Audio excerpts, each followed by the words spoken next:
Messieurs, bonjour. Si je vous dis qu'elle est jeune, belle, remplie de talent, si je vous dis qu'elle enseigne, participe à de nombreux symposiums, avez-vous deviné? Notre artiste invitée cette semaine, Martine Cloutier. Bonjour Martine. Bonjour. Tout d'abord, merci de nous accorder un peu de temps. Nous savons que votre agenda est très bien rempli. Ce qui m'amène à ma première question. Vous avez combien d'heures dans une journée? Comment arrivez-vous à concilier peinture, enseignement, exposition, symposium, mère au foyer et être disponible pour certains comités? Moi, j'essaie d'avoir de l'équilibre dans ma vie. Je suis une personne assez disciplinée. Je m'accorde à peu près 8 heures de travail. Ça, j'essaie d'être bien régulière là-dessus parce que je suis travailleur autonome. C'est moi qui planifie tout mon temps. Donc, j'ai appris avec le temps pour aller bien, il fallait que je sois disciplinée. Ça fait que tôt le matin, vers 8h30, j'embarque dans mon travail, puis je quitte vers 4h. Quand vous parlez de travail, c'est peinture? Peindre, dessiner ou enseigner, c'est la même chose, mais après ça, je mets ça à off pour bien me reposer, puis être disponible pour mon fils, puis faire autre chose, aérer, aller marcher, faire autre chose, lire. Et le 8 heures de travail, c'est combien de jours semaine? 5. 5. 5 jours. On dit de votre peinture que c'est du pur impressionnisme. Êtes-vous d'accord avec cette étiquette? C'est sûr que j'ai été influencée par les impressionnistes parce que c'est mes préférés, mais je pourrais pas dire que c'est du pur impressionnisme. Non, parce que d'après moi, selon mes recherches avec les impressionnistes, mais ça a peut-être une tendance vers, mais je dirais pas que c'est du pur impressionnisme parce que quelquefois je peins à la spatule, puis je vais chercher des effets différents quelquefois, tu sais, c'est pas tout le temps de l'impressionnisme. Ça se rapproche de quoi à ce moment-là? Bien, on pourrait appeler ça, excusez, du post-impressionniste, là. C'est un peu une variation, une dérivation de l'impressionniste. Ceux qui ont eu la chance de vous voir à l'œuvre lors de démonstrations ou de symposiums sont unanimes à dire que ça semble très facile, que vous vous amusez à peindre. Qu'est-ce que Martine Cloutier recherche à travers la peinture? Moi, je pense que mon plus beau moment, c'est quand je peins, OK? C'est comme la réalisation de mon idée, tu sais, que mon inspiration que j'avais pensée avant de réaliser mon tableau. Puis moi, je me gâte énormément quand je peins. J'embarque complètement dans ma peinture. Moi, ma recherche, c'est le mouvement et la couleur surtout. J'aime jouer beaucoup avec la couleur puis le mouvement. Puis c'est ça ma recherche. De plus en plus, je m'en vais moins détaillée. Je m'aperçois que mon intérêt est beaucoup plus vers la couleur et le mouvement que le dessin lui-même. On dirait que je dessine moins précis là, de plus en plus. C'est ça, il y a une tendance qui change là, tu sais, vers la couleur surtout. Parce que le dessin, c'était quand même une de vos forces. Oui, oui. Mais je l'utilise quand même, là, tu sais, je dessine encore beaucoup. Faites beaucoup de croquis sur place. Oui, surtout du croquis. Oui. Les amateurs d'art qui suivent votre carrière se plaisent à dire que ça évolue vite, et même très vite. Ça vous fait peur? Croyez-vous être en plein contrôle de votre carrière? Bien, j'essaie de prendre ça tranquillement, un jour à la fois, là, tu sais. J'essaie de ne pas voir trop loin, parce que justement, il y a des périodes que ça peut être plus stressant, comme quand il y a beaucoup d'expositions à venir, puis il faut préparer des pièces. C'est sûr que j'essaie de faire de mon mieux avec le temps que j'ai, mais en général, j'essaie de ne pas trop me stresser à l'avance. J'essaie de prendre ça comme ça vient, puis de faire du mieux que je peux dans ma journée. Parce que c'est vous-même qui gérez votre carrière. C'est ça. Si je me stresse puis je me fatigue à me stresser, ben là, je suis pas plus avancée. Ça fait que j'ai décidé de pas me stresser puis faire de mon mieux à chaque jour. On parlait de symposium tantôt, vous en faites plusieurs. Oui, oui. Combien de plus cet été? En plus, j'en ai fait 10 l'été passé. Fatigant, ça n'est pas?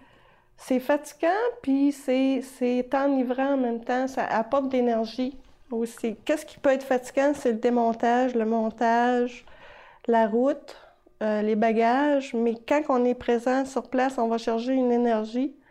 Puis moi, je pense que le fait de voyager comme ça nous inspire beaucoup. Parce qu'on va chercher d'autres images, d'autres ambiances, d'autres couleurs, d'autres gens. Les échanges. Je trouve que ça nous apporte de l'énergie.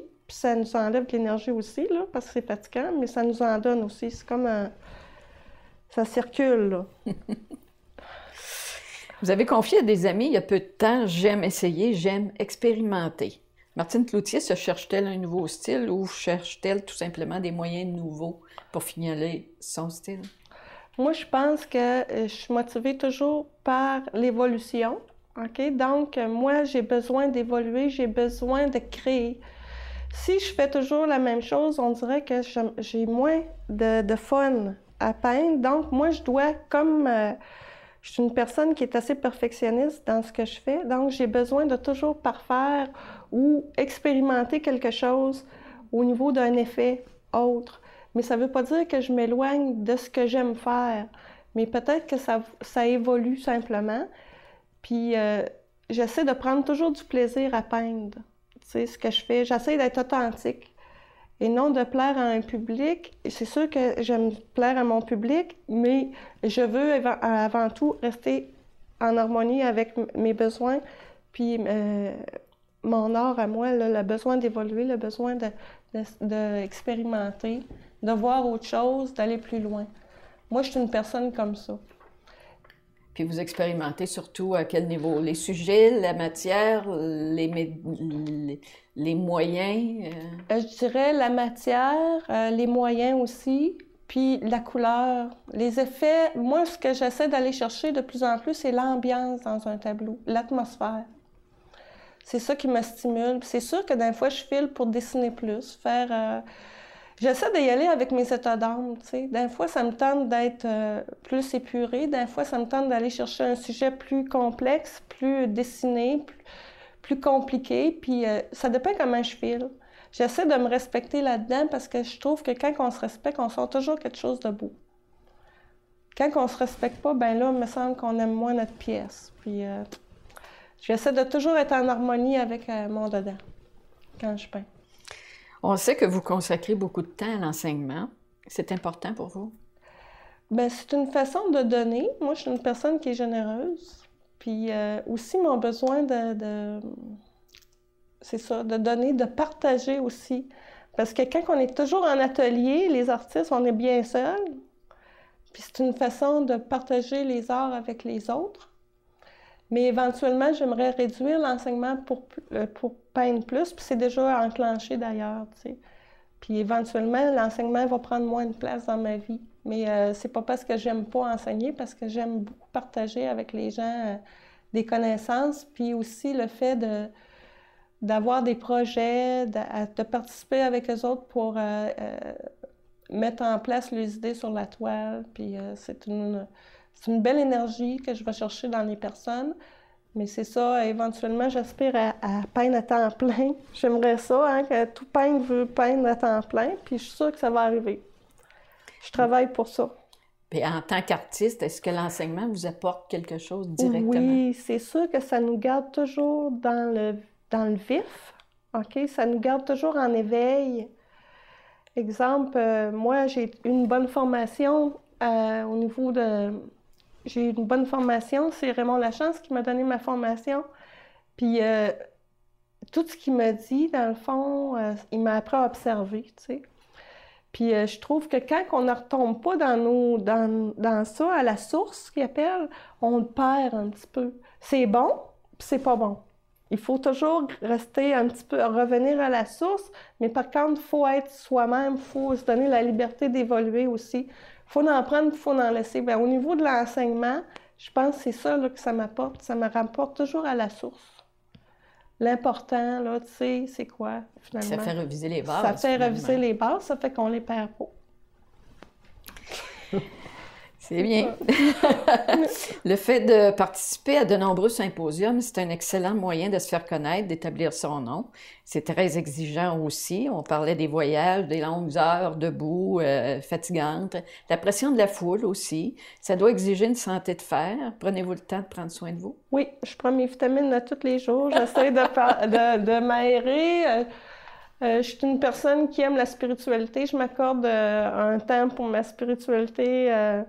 Mon équilibre de la tête, du cœur, de l'esprit. Puis physiquement, je fais attention à moi, je marche, je prends mes vitamines, je me nourris assez bien.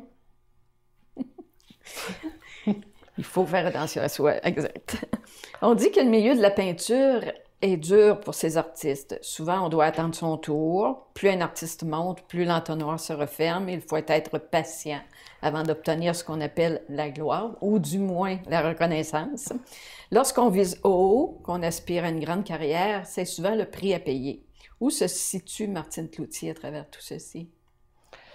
Bien, je dirais qu'à travers mon expérience, ça fait quelques années déjà que je suis dans le domaine, j'ai appris à lâcher prise là-dessus un peu parce que j'accueille quand que ça arrive, je suis contente. OK? Puis quand que c'est passé ou ça passe au côté, c'est pas grave. Je prends ça positivement dans le sens que je le prends pour travailler. C'est une période que je me donne, moi, pour produire. Si je ne suis pas en demande pour une exposition, avant, ça me faisait de la peine, mais là, maintenant, je le prends positivement parce que je me dis qu'il y a d'autres choses qui m'attendent, puis c'est parce que je ne suis pas prête encore, je n'ai peut-être pas assez produit de pièces, puis là, pour moi, c'est le temps de travailler. J'essaie de garder le moral dans toutes ces choses-là, puis quand ça arrive, puis j'ai une belle exposition, j'ai un événement, je suis tout le temps contente d'y aller, puis je l'apprécie davantage. Donc, la philosophie de vie, ça évolue tranquillement. Oui, je pense que la philosophie de vie est importante parce que les arts, je trouve que c'est un domaine qui nous fait travailler beaucoup. Le dedans. Oui, c'est vrai. Oui. Il faut aller chercher ce qu'il y a en dedans. Fait qu'automatiquement, il faut le connaître. Oui, c'est ça. Martine, si on prenait quelques instants pour relaxer, quelque chose de plus léger, je t'invite à participer à notre petit jeu. Je te pose des questions, puis sans réfléchir, tu me donnes une réponse. C'est pour s'amuser. Ça va? OK. Ton chanteur préféré? Mon Dieu. Gino Vanelli. Ce qui t'énerve le plus? Les retards. Oh. Le dernier film que tu as écouté? Mon Dieu. La grenouille et la baleine avec mon fils. Ton mets préféré? J'aime beaucoup les mets des salades. Okay. Les salades, de toutes sortes de formes de salades, là, tu sais, pas juste la salade en feuilles, là. Mm-hmm. Il y en a de plus en plus, de toute façon. Oui, oui. Ce qui te fait peur? Je dirais l'inconnu. Mm-hmm. Qu'est-ce qui te fait rire? Qu'est-ce qui me fait rire? Ben, plein de choses. C'est dur à dire, là, tu sais. Qu'est-ce qui me fait rire? Il y a beaucoup de choses. OK. Je peux pas dire précisément quelque chose. OK. La couleur qui t'inspire? Le vert tirant sur le bleu. Ton sport préféré? Je dirais que c'est... comme c'est là, il y a le sport, il n'est pas fort, il prend de l'air, le libertisme. Me promener dans le bois, faire de l'escalade, marcher dans le bois. Les randonnées. OK. Ton animal préféré? Le chien. La saison qui te fait rêver? L'automne. Aimes-tu l'émission? Oui. Celle-là est juste pour rire. Donc, c'était facile? Oui. Revenons aux choses un peu plus sérieuses. Martine, vous êtes jeune, très jeune même, et vous avez déjà atteint un niveau de notoriété assez intéressant. Lorsqu'on avance dans ce métier, la critique devient de plus en plus sévère. Êtes-vous à l'aise avec ça? Oui, je trouve que la critique est constructive. On a besoin de la critique. C'est sûr qu'il y a des critiques qui sont banales, qui ne portent pas attention parce qu'on sait que c'est pas pertinent pour nous faire évoluer, mais il y a des critiques qui sont très positives et constructives. Je trouve que la critique, elle a sa place. Puis, quand on parle de critique, est-ce que vous avez de la difficulté avec Monsieur Tout-le-Monde? Par exemple, ceux qui se promènent dans un symposium, les gens vont faire des critiques et à ce moment-là, c'est des fois un peu gratuit. Est-ce que à ce niveau-là aussi, c'est... Non, ben je suis pas très influençable comme personne. Je suis mon chemin pas mal. Si je vois que c'est pas pertinent ou que ça s'adapte pas vraiment à ma situation, ou si pour une personne, tu sais, moi, je vais continuer à être moi-même pareil, là, tu sais. Mais il y a des critiques que, on accroche, puis il y a des critiques qu'on laisse passer, puis c'est normal que les gens s'expriment, tu sais, là. Puis vous n'avez pas de difficulté à travailler devant le monde? Non, non. Les premiers symposiums, oui, mais là, maintenant, non. Même, je dirais que ça me donne une énergie. Hein? Ouais. L'échange. Vous avez eu l'opportunité d'étudier et de travailler avec le grand maître Raymond Lachance, vous en parliez tout à l'heure. Parlez-nous de votre expérience avec ce grand bonhomme. Bien, ce grand bonhomme-là, il m'a surtout montré à observer. En fin de compte, si je résume tout l'enseignement qu'il m'a amené, c'est que dans le fond, il m'a appris à observer les choses. Tu sais, là, il m'a appris à voir ce que je voyais pas. Puis même aujourd'hui encore, je trouve que on voit des choses en évoluant qu'on ne voyait pas avant. Puis ouvrir mon esprit aussi à ce que j'étais, moi, qu'est-ce que je voulais donner aussi comme peintre, à être authentique. Puis c'est sûr qu'au point de vue technique, j'en ai appris, mais je veux dire, Raymond Lachance, il cherchait surtout à me développer comme peintre. Donc, à me faire voir des choses, à me faire réaliser des choses. Il m'a fait pratiquer beaucoup de choses. Il était très sévère avec moi, puis j'en remercie. Aujourd'hui, ça m'a donné comme, je dirais, une discipline de travail. J'ai appris que les heures, c'était pas facile, qu'il fallait travailler fort. Okay? Qu'il fallait donner des heures, qu'il fallait mettre notre cœur là-dedans. Ce qu'il a toujours fait lui-même, d'ailleurs. Oui, oui. Puis la passion que j'avais, il l'a réveillée, tu sais, d'une bonne façon. Puis il a su m'orienter dans mes forces aussi. Puis il a su relever mes faiblesses. Mais c'est à moi à travailler ça. Lui, il m'a juste fait prendre conscience de tout ça, tu sais. Mais il n'a jamais travaillé pour moi. Mais c'est moi qu'il fallait qu'il travaille, puis c'est normal aussi.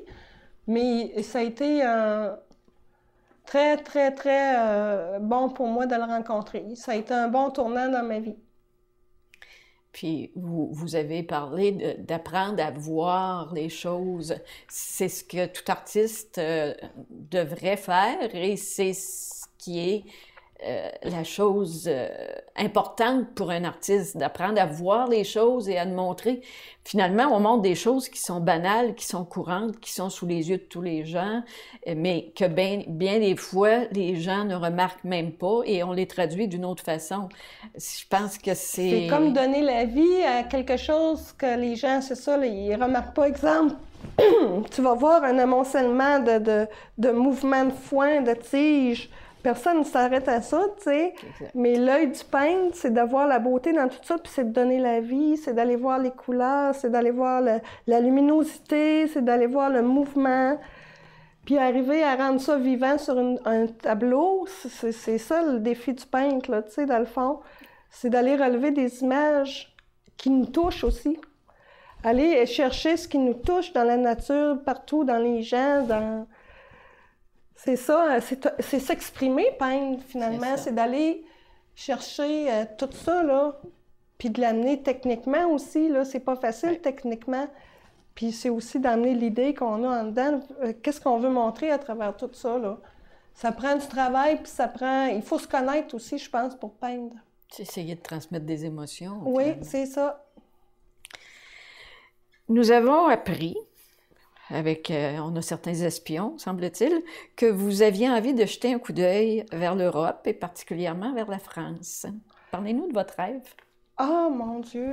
Ça, c'est une invitation que j'ai eue, OK, pour aller exposer là-bas. C'est sûr que moi, j'aimerais ça, OK, mais j'attends des réponses comme c'est là. Je peux pas confirmer si oui, je vais y aller parce que j'attends des réponses, mais c'est sûr que j'aimerais ça. Tu sais, j'aimerais ça, moi, comme tout peintre, j'aimerais ça développer mon art, me promener.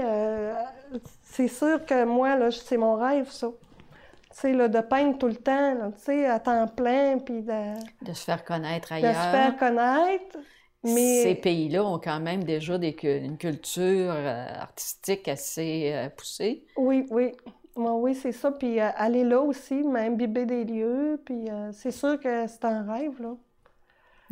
Il y a des peintres en particulier qui vous inspirent? Ah, mais c'est sûr que moi, à travers les impressionnistes, il y a des impressionnistes qui m'ont inspiré beaucoup. Puis il y a des grands dessinateurs comme Léonard de Vinci, Monet, Millet. Ça, c'est des peintres que j'aime beaucoup. sais, c'est des grands dessinateurs, puis Michel-Ange. Mhm. Michel-Ange de mon jeune âge, là. Il m'a inspiré beaucoup, tu sais. C'est lui, je pense, qui m'a donné le goût de peindre, parce que on avait une bibliothèque remplie de livres quand j'étais jeune, puis il y avait, entre autres, des livres de Michel-Ange. Puis là, j'avais vu le film Michel-Ange aussi, qui peignait des fresques énormes. Moi, dès mon plus jeune âge, c'est ça que je voulais faire. Là, je voulais peindre, moi, là. C'est ça. Et vous avez fait du dessin pendant longtemps? Oui, j'ai dessiné beaucoup avant de peindre. J'ai connu mon premier tableau, j'avais 13-14 ans, mais avant ça, j'ai toujours dessiné. C'était surtout le dessin que j'expérimentais, puis l'encre. Que vous essayez encore de temps à autre? Oui, je pense. reviens toujours à ça un peu parce que c'est mon premier médium, le fusain, la sanguine, l'encre. En terminant, c'est beau l'Europe, mais je pense que vous caressez aussi d'autres projets pour le Québec, comme certains grands centres d'exposition. Oui. On pourrait en savoir plus? Ah, ben, j'aimerais préparer une petite exposition, ben, une grande exposition itinérante cette année avec des pièces énormes. Oh! Puis j'aimerais ça faire des belles salles d'exposition, entre autres, si les demandes sont acceptées, j'aimerais, avec la collaboration d'un de mes amis peintres qui est Poncho, aller faire des salles d'exposition assez grandes, moi puis lui. Puis j'avais vu un concept que moi, je serais plutôt au féminin, lui au masculin, tu sais, dans notre vision de voir les paysages, Oui, parce que c'est complètement différent. Oui. Mais c'est intéressant parce que moi, je traite le paysage, puis lui aussi, mais on est complètement différents. Puis d'habiter une salle d'exposition des grandes, là, avec les deux, c'est un rêve, ça, que j'aimerais. Puis faire des grandes pièces. Parce que je pense que lui est aussi passionné que moi. Puis j'aurais le goût de le faire, puis on va le faire aussi. On va l'amener à réaliser. On va l'amener. Vous faites déjà du grand format? Oui, mais j'aimerais que... Moi, mon rêve, c'est de peindre du grand. Hein? Je sais pas pourquoi, là, mais du grand. Quand on parle de grand, c'est quoi? Ben, 8 pieds par 6 pieds, des 4 pieds par 6 pieds, toutes sortes de formats. On dirait que quand c'est grand, je me laisse aller encore plus, moi, dans mon tableau. Puis juste de faire des grandes pièces, là, ça m'emballe, là, tu sais. Juste à penser que je peux peindre des grandes pièces, là, je suis toute contente de ça. Puis vous avez déjà des approches de fêtes au niveau du Québec à certains endroits? Oui, ça va tranquillement. On vise la salle Boréal à Granby. Puis on vise le musée minéralogique ici dans la grande salle. Mais là, comme c'est là, c'est enclenché dans nos têtes, mais il n'y a rien de concret encore, là. Des réponses, on n'en a pas eu encore, mais on travaille ça, là. Puis on vise un peu des salles à l'extérieur aussi, comme Québec, peut-être dans la région de Montréal aussi. Vous êtes déjà en galerie à Québec, je pense? Oui, je suis dans la galerie Créarto à Québec. Puis ici, à Thetford. Puis si une fée vous donnait un vœu à exaucer en peinture, quelle serait cette petite folie qui pourrait vous faire plaisir? Moi, j'aimerais avoir un atelier énorme sur 2 étages de haut avec plein de soleil. Puis j'aimerais peindre des grandes pièces, puis des petites pièces, mais j'aimerais avoir une méga atelier, là, sur 2 étages avec plein de soleil qui rentre. Ça, là, c'est mon rêve, ça. En dehors de la peinture, d'autres rêves, non? Une maison en campagne avec plein de fleurs, de l'eau, puis... Vos sujets préférés, d'ailleurs. La nature. La nature. La nature, toujours. Une belle nature alentour. Puis vous êtes amateur aussi d'aller en nature vous-même pour peindre. Oui. Si je ne vais pas peindre directement dans le champ, je vais faire du croquis toujours avant. Et certains de vos étudiants aussi vous suivent. Oui, on est allé dans la nature, oui. Je pense que c'est quelque chose qui demeure important aussi au niveau de l'approche en art, la nature. Ben moi, je trouve que dans la nature, on a l'équilibre de tout. OK? La couleur, la lumière, la perspective.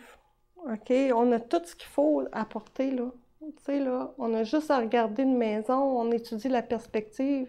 Si tu as une vision haute, une vision basse, c'est pas la même chose. Tu te vires de bord, la lumière n'est pas pareille. On a toutes les réponses à notre portée dans la nature. Un personnage, n'importe quoi, des fleurs, tout est là. On voit, tout s'explique dans la nature, tu sais. On a toutes nos réponses. Il s'agit de faire un choix dans ce qui est là, quand même. Oui, c'est de cibler le sujet que tu aimes, puis d'en faire une belle composition. Ce qui est difficile pour les débutants plus, peut-être. Mais je pense que, oui, c'est un sujet intéressant. La nature, de toute façon, se renouvelle à l'infini. C'est ça. Martine Cloutier, merci. C'est déjà terminé. Nous avons été choyés de vous avoir avec nous. À la prochaine. Ça m'a fait plaisir. Bonjour, mesdames, messieurs. À la prochaine.